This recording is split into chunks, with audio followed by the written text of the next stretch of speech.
जिनों के मेरे दोस्तों, सबको एक बार फिर से सुब्रत पाल का नमस्कार।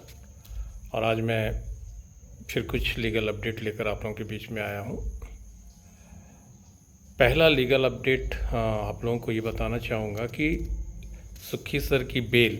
जो कि पहले पीएमएलए कोर्ट में लगाई गई थी, वहाँ से वो डिसमिस हो गई थी और अब सुक्खी सर जो है वो हाई कोर्ट में अपना बेल एप्लीकेशन दाखिल कर चुके हैं और अर्जेंट पे दाखिल हुई है। और सुक्खी सर की जो बेल की फ़र्स्ट हियरिंग है वो अब 8 मई को होगी। और इस तरह से जो है अब सुक्खी सर के बेल पर जो है कार्रवाई आरंभ हो गई है। मैम की बेल ईडी वाली शिकायत में ऑलरेडी हाई कोर्ट से स्वीकृत हो चुकी है, लेकिन चूँकि कुछ एफआईआर्स हैं जिसमें मैम को बेल लेना है और सबको मालूम है कि वो लुधियाना में जो एफआईआर हुई थी और उस एफआईआर के उसमें जो लुधियाना पुलिस के द्वारा उनको हिरासत में शो किया गया था इसी साल मार्च महीने में, तो उसमें भी कंसर्न कोर्ट से जो है मैम को बेल लेनी होगी। लेकिन उन्होंने डिस्ट्रिक्ट कोर्ट जो है लुधियाना में बेल के लिए अप्लाई किया था और वहाँ उनका बेल जो है वो खारिज हो गया था।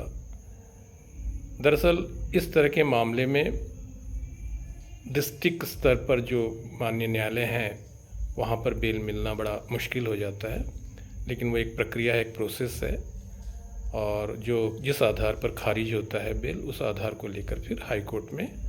वो आवेदन प्रस्तुत किया जाता है बेल के लिए। तो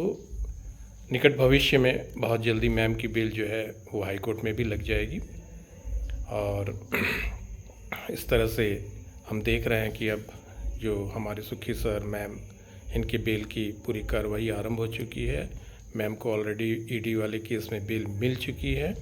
और एफआईआर मामले में भी बेल मिल जाएगी हाई कोर्ट से, ऐसा मुझे पूरा विश्वास है। दूसरी बात यह है कि अभी 2 मई को हम लोगों का जो विनोव का जो केस पीएमएलए कोर्ट जालंधर में चल रहा है, उसमें 2 मई मुकर्रर थी तारीख, जहां पर अभी कॉग्निजेंस को लेने पर अभी वहां कार्रवाई चल रही है और अभी तक जो बहस होते आए हैं पिछले कई हियरिंग्स में, तो अभी तक कॉग्निजेंस नहीं लिया गया है। 2 मई को जो डेट थी उसमें जो बातें हुई, मैं उसके बारे में थोड़ा आप लोगों को बताना चाहूँगा। उसके पहले मैं थोड़ा सा इस बात को समझने के लिए आपको पिछली हियरिंग के डेट्स पर ले जाऊंगा। पिछली हियरिंग की डेट्स में पीएमएलए कोर्ट में 17 मार्च को हमारे एडवोकेट के द्वारा 2 बिंदुओं पर एप्लीकेशन दाखिल की गई थी। एक आवेदन दाखिल किया गया था कि फीमा का रिकॉर्ड जो है और जो कहना चाहिए जो आधारभूत दस्तावेज हैं वो हमको दिलाया जाए, और दूसरा था कि जब तक शेड्यूल ऑफेंस मतलब ईडी की जो ईडी जांच एजेंसी जो शिकायत करता है उनकी जो शिकायत पर जो एफआईआर गौतमबुद्ध नगर थाने में हुई थी, उसमें जब तक चालान पेश नहीं होता है तब तक पीएमएलए पर स्टे दे दिया जाए। लेकिन उसके बाद 18 अप्रैल को हियरिंग थी और 18 अप्रैल को ईडी के एडवोकेट या शिकायतकर्ता के एडवोकेट द्वारा जो गौतम बुद्ध नगर में जो एफआईआर हुई थी उसका चालान जो गौतम बुद्ध नगर कोर्ट में पेश हुआ है उसकी कॉपी जो है वो हमारे एडवोकेट को प्रदान की गई। तो उस एप्लीकेशन को माननीय कोर्ट के द्वारा खारिज कर दिया गया था। अब उसी दिन शिकायतकर्ता के जो एडवोकेट्स हैं उनके द्वारा जो है जो फीमा रिकॉर्ड जो हम लोगों के द्वारा मांगा गया था उसका रिप्लाई उन्होंने उसी दिन प्रोड्यूस किया था, जिस पर हमारे एडवोकेट ने बहस के लिए समय मांगा था उस रिप्लाई पर। तो कोर्ट ने फिर वो तारीख जो है वो 2 मई मुकर्रर किया था। 2 मई को जो फीमा का रिकॉर्ड उपलब्ध कराने के लिए हमारे व्यूनोव के एडवोकेट्स को या व्यूनोव को उपलब्ध कराने के लिए जो बहस हुई, उसमें हमारे एडवोकेट के द्वारा जो कहा गया कि 2 मई को जो बहस हुआ उसमें हमारे जो एडवोकेट थे उन्होंने कहा कि जो शिकायतकर्ता मतलब ईडी जो है वो फेमा के अंतर्गत जो सर्च कार्रवाई करने का उल्लेख अपने प्रोसिक्यूशन कंप्लेन मतलब हम एक प्रकार से चार्जशीट में उल्लेख किए हैं और ये भी कहा है कि ईडी ने स्वयं ऐसी कार्रवाई और संबंधित दस्तावेजों का उल्लेख भी किया है, जबकि जो दस्तावेज हैं वो सूची में नहीं है। इसलिए कोर्ट से आग्रह है कि ये जो दस्तावेज हैं फेमा से संबंधित जो भी दस्तावेज हैं वो शिकायतकर्ता से हम लोगों को उपलब्ध कराया जाए, क्योंकि ये दस्तावेज प्रासंगिक है, लेकिन ये दस्तावेज माननीय न्यायालय से छिपाए गए हैं। और इस मामले में जो है हमारे एडवोकेट के द्वारा एक जजमेंट का जो है एग्ज़ाम्पल भी दिया गया और एग्ज़ाम्पल देते हुए उन्होंने अनुरोध किया कि वो सारे फेमा रिकॉर्ड से संबंधित दस्तावेज जो है हम लोगों को उपलब्ध कराया। अब इस पर जो है शिकायतकर्ता की जो एडवोकेट है मतलब ईडी के जो एडवोकेट है उन्होंने बहस किया और अपनी दलील दी कि जो ECIR जो होता है दर्ज होता है वो जब तक शेड्यूल ऑफेंस का जो FIR नहीं होता है तब तक ECR दर्ज नहीं होता है, लेकिन ECR दर्ज होगा जब कोई शेड्यूल ऑफेंस का FIR दर्ज हो। तो ईडी के एडवोकेट ने कहा कि इनके केस में शेड्यूल ऑफेंस का जो FIR है वो गौतम बुद्ध नगर थाना में आरोपी यानी सुखी सर वगैरह के विरुद्ध जो है दर्ज है और उसी के आधार पे जो है ECR जारी हुआ था और ये जो मामला है अभी ये वो संज्ञान चरण में है। तो ईडी के एडवोकेट ये भी कहे कि भाई इस शिकायत पर या जो प्रोसिक्यूशन हम कंप्लेंट प्रोड्यूस किए हैं उसमें फेमा दस्तावेज कोई आधार नहीं है और न ही जो शिकायत किया गया है वो उसका आधार बनता है। फेमा की कार्रवाई जो होती है वो सिविल प्रकृति की होती है उनके द्वारा कहा गया, और ECR दर्ज करने के लिए शेड्यूल ऑफेंस जो होता है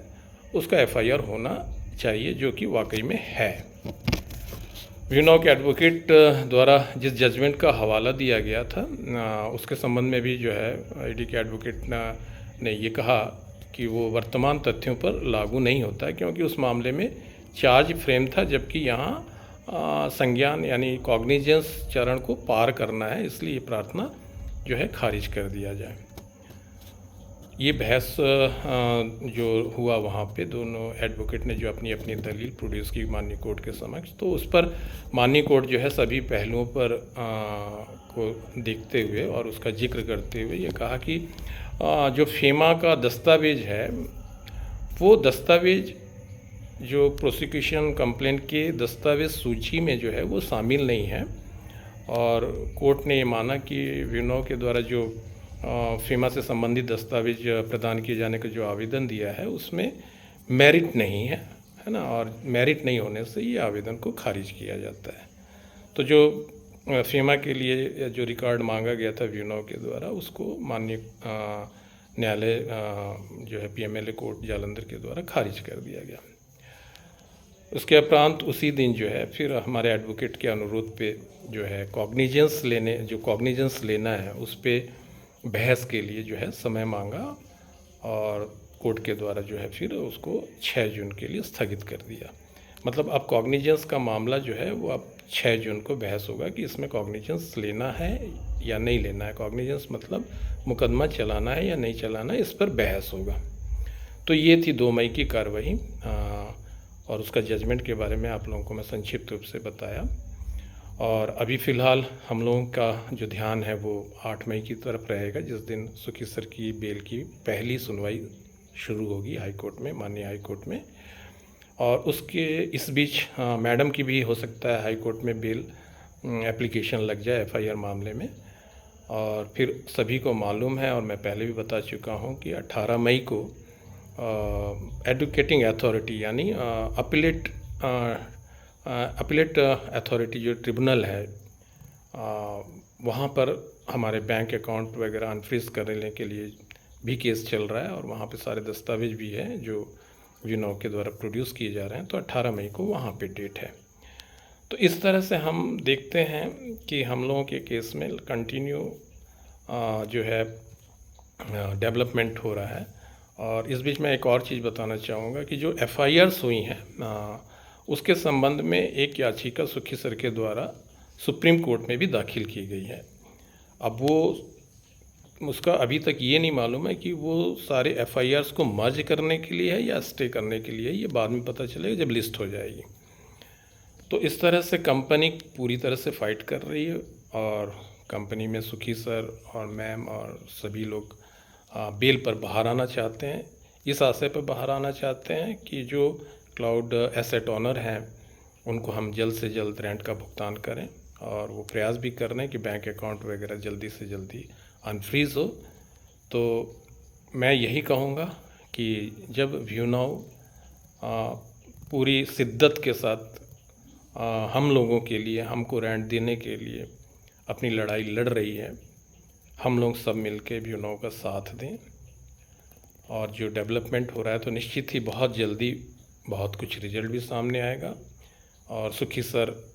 मुझे विश्वास है कि बहुत जल्दी बेल लेकर हम लोगों के बीच में आएंगे। अभी हाल में 2 मई को सुखी सर जालंधर कोर्ट आए भी थे और वहाँ पे कुछ लोगों के साथ भी मुखातिब भी हुए,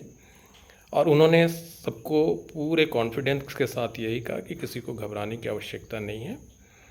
मैं सबका पैसा विथ इंटरेस्ट दूंगा। और आप लोगों के मन में यदि कोई शक है कि मेरे पास पैसा है या नहीं है, तो मैं आपको बताना चाहूँगा कि यदि मेरे पास पैसा नहीं होता तो मैं इस तरह से फ़ाइट नहीं करता, मैं तभी फ़ाइट कर रहा हूँ। तो हम लोगों को जो मन में संशय आता है वो सब चीज़ को निकाल देना है, और ये भगवान से प्रार्थना है कि सुखी सर, मैम, आरिफ सर जल्द से जल्द रिहा हो जाएं, और रिहा होने के बाद में